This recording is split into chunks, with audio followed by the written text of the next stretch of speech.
여러분 안녕하십니까. 지하세계에 오신 거를 환영합니다. 오늘 지하상가에서는 또 맛있는 요리를 만들어서 전해드리도록 하겠습니다. 아주 유명하신 분이죠. 이상돈 중앙대 명예교수님 모셨습니다. 어서 오십시오. 네, 안녕하세요. 예, 네. 오랜만에 뵙습니다. 오랜만입니다. 예, 얼굴 좋으신데요. 아니, 뭐 이런저런 얘기 다 네. 거두절미하고 뭐 바로 얘기를 나누죠. 지금 뭐 대표적으로 우리 이상돈 교수께서는 이제 법학자로서 여러 가지 이제 국내외 법을 다 연구하셨는데 최근에 양승태 전 대법원장에 대한 1심 선고가 있었어요. 네. 40여 가지가 넘는 선고에 대해서 법원이 다 무죄 판결을 내려서 후폭풍이 컸습니다. 당시에 수사했던 수사 검사 팀이 뭐 지금 윤석열 대통령, 뭐 한동훈 네, 또 좀 국민의힘 비대위원장인데 일단 그 무죄 판결 난 거에 대해서는 어떻게 보셨어요? 네, 저는 그 양승태 전 대법원장이 그 언론 보도 보냐 그 당시 한 행동 같은 거는 예. 좀 부적절하다, 대단히 부적절하다. 재판에 개입하고 이런 것들. 그런 거 대법원장이 그런 거 한 게 아니거든요. 그 판사라는 것은 법원은 각계가 독립된 주체지 대법원장은 그 전체 사법부를 통과하고 뭐 이런 것이 하는 게 아니거든요. 근데 예. 문제는 그것이 바람직하지 않고 잘못된 거지만은 과연 이게 범죄가 될까? 나는 처음부터 그런 생각을 좀 했어요. 예. 그랬더니 그렇게 그냥 기소를 하더라고. 그랬더니 결국에 그 긴 기나긴 세월 재판을 거쳐서 그 무죄 판결이 나왔잖아요. 예. 그러면 이제 다른 사람들은 야, 그 무죄 판결 나왔으니까 그 사람은 다행이다 볼지 모르지만은 그 동안에 겪었던 고초, 예.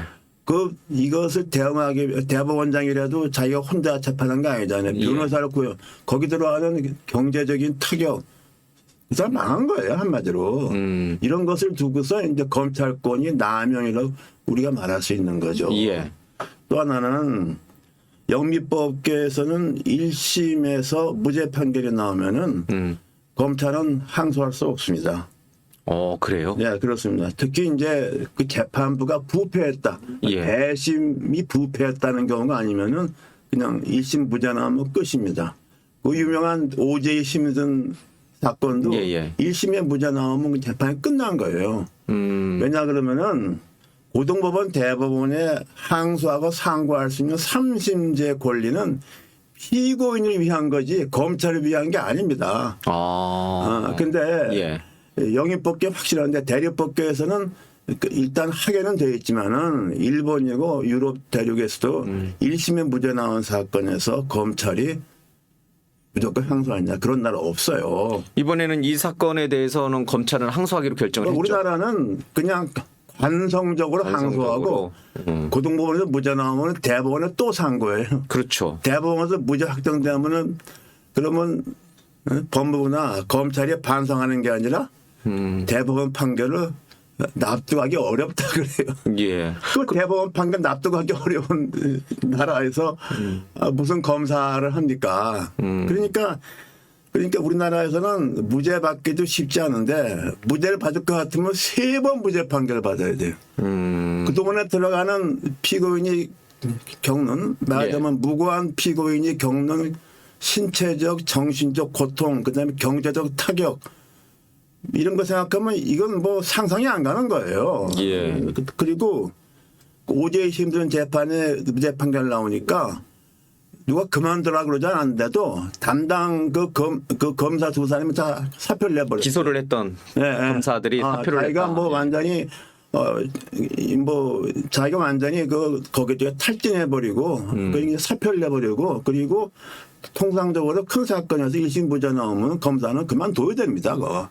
영미법에서는 이제 그런 식으로 그 법은 없는데 통상적으로 얘기해서 그렇게 되면 검사가 대단히 무능하든가 무리한 기소를 했든가 둘 중에 하나잖아요. 그럼 그만둬야지. 수사를 엉터리로 했거나 기소를 무리하게 했거나. 그 둘 중에 하나면 여튼간에 검사 자격이 없는 거지. 예. 우리나라는 그래도 대법원까지 끌고 이게 우리나라 이건데 난 내가 한심하다고 생각하는 게 저 같은 이런 주장을 지금 검찰 개혁한다도 문재인 정부 때 민주당이 해본 적이 없어. 검찰 개혁을 한다면서도. 그리고 이렇게 무리한 기소를 한 정권이 어딥니까? 민주당 정권 아닙니까? 문재인 대통령 안에서. 예. 그때 직접 수사하고 기소한 검사가 지금 윤석열 대통령 한동훈 위원장 아닙니까? 예. 그러니까 우리나라는 지금 우리 국민의힘 과거 새누리당에서 윤석열 대통령 한동훈 비대위원장이 완전한 자기 모순이고 자가 당착 아닙니까 이게? 거기에 이게 어떻게 빠져있다. 설명할 거야 이게? 근데 뭐 이 양승태 대법원장에 대한 1심 무죄 판결 때문에 관둔 건 아니지만 자연스럽게 두 분은 검사직을 벗었잖아요. 한 네. 분은 대통령, 한 그건 분은 이제 여당의 이 사건이 아니라 비대위원장. 이제 조국 사건 때문에 이렇게 된 거지. 근데 예. 한번 생각을 해보세요. 어쨌든 입장 표명을 해야 된다는 얘기네요. 대통령이나 나는 아니면 입장 표명을 비대위원장이. 할 것도 없고 예. 이거 좀 나는 그 한국의 이른바 보수 유권자나 보수 사람들이 한번 냉철하게 생각을 해야 돼. 오죽하면 대통령 후보감이 없어서 예. 그 박근혜 대통령과 그 주변 그 이병기 당시 실장이니 뭐 직권남용은 대부분 무죄가 나왔잖아요. 그걸 기소한 사람이 누굽니까 이거? 예. 그러니까 난 이게 지난번 대통령 선거 때 이게 뭐가 잘못됐다고 봐요. 예. 당시에 양승태 전 대법원장에 대해서 어쨌든 수사와 기소를 했던 것은 민주당 정권이었고 그렇죠. 네, 문재인 그렇죠. 정부. 그러니까 거기에 대해서도 민주당은 어떤 일말의 책임감을 좀 가져야 되고 당시 수사 검사였던 윤석열 대통령과 책임감이 아니라 할 말이 없는 거지. 예, 윤석열 대통령이 한동훈 그러니까 비대위원장. 우리나라 정치가 여야 할 것 없이 온통 엉망진창이고 엉망진창이 돼버렸다. 자기 모순이고 자가 당착이고 난 그래서 이게 제3당이니 제3세계에서 그 정치 혁명 해야 되는데 꿀악성이 보아하니 그것도 안 되는 것 같아요.